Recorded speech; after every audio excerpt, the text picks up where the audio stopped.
Os Estados Unidos cumpriram a ameaça e ontem apresentaram uma tabela com mais de 180 países, aos quais serão aplicadas diferentes tarifas alfandegárias sobre os produtos que exportam. É chamada guerra comercial. Percebeu-se finalmente a lógica dos Estados Unidos na fixação das taxas que corresponderão, segundo o seu presidente, a metade do que os países aplicam às importações de produtos dos Estados Unidos. Isto assim dito, até pareceria que estamos perante a magnanimidade benevolente do líder daquele país, que, vejam bem, se fica pela metade do valor das tarifas recíprocas que pretende cobrar.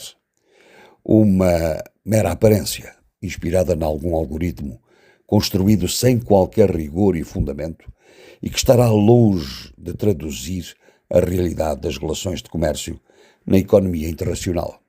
Embora cabendo, isso sim, nas proclamações políticas da atual administração americana, que olha o mundo à sua volta como parasita e explorador dos Estados Unidos. A lógica cega do algoritmo leva a incongruências e absurdos dificilmente explicáveis.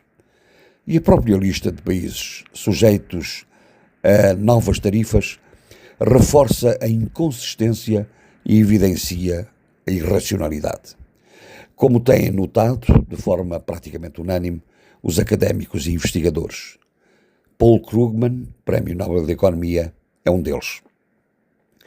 Na lista de países é assinalada desde logo a não inclusão nas novas tarifas base de 10% de países como o Canadá, o México e a Rússia, mas também a Bielorrússia, a Cuba e a Coreia do Norte.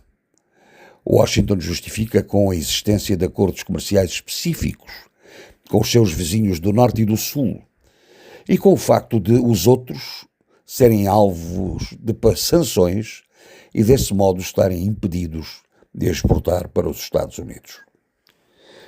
As economias europeias e asiáticas, que os Estados Unidos de Trump gostam de identificar como infratoras, são alvo das denominadas tarifas recíprocas, que pelo tal método algoritmo variam entre os 20% e os quase 60%.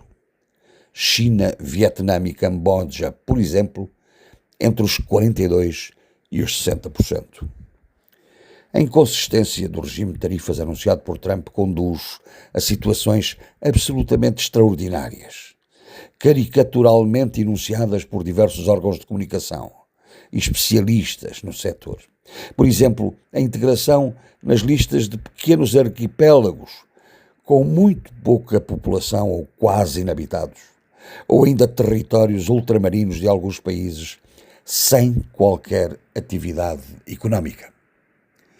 A Angola são aplicados 32%, a Moçambique 16% e aos outros países africanos de língua portuguesa 10%.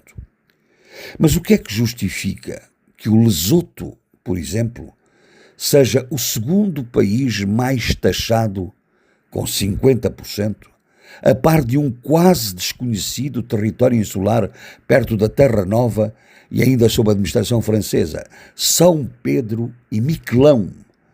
O que é que exportam para os Estados Unidos? Não estamos no domínio da lógica tributária nem na racionalidade económica do comércio.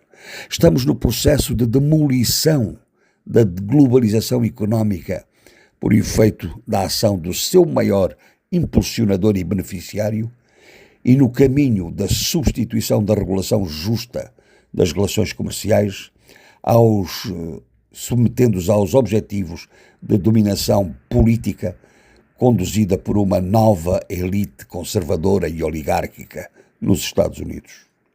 Se a questão fosse simplesmente de natureza comercial, esta guerra das tarifas estaria contida em negociações sérias no âmbito da Organização Mundial de Comércio e não nas exibições públicas de uma ideia de poder e de força.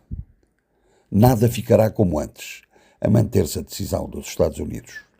O mundo prepara-se para reagir e os seus aliados e parceiros de ontem vão se transformando em adversários preparados para jogar com as mesmas armas. E os Estados Unidos estão a ficar sem amigos. Nem se mesmo os sinais que dá aos seus novos companheiros de caminhada, a Rússia, alguma vez compensarão a opção pelo neo-imperialismo autocrático. Por muitos gestos que tome, como o agora anunciado de abandonar a instância de investigação dos crimes de guerra russos na Ucrânia.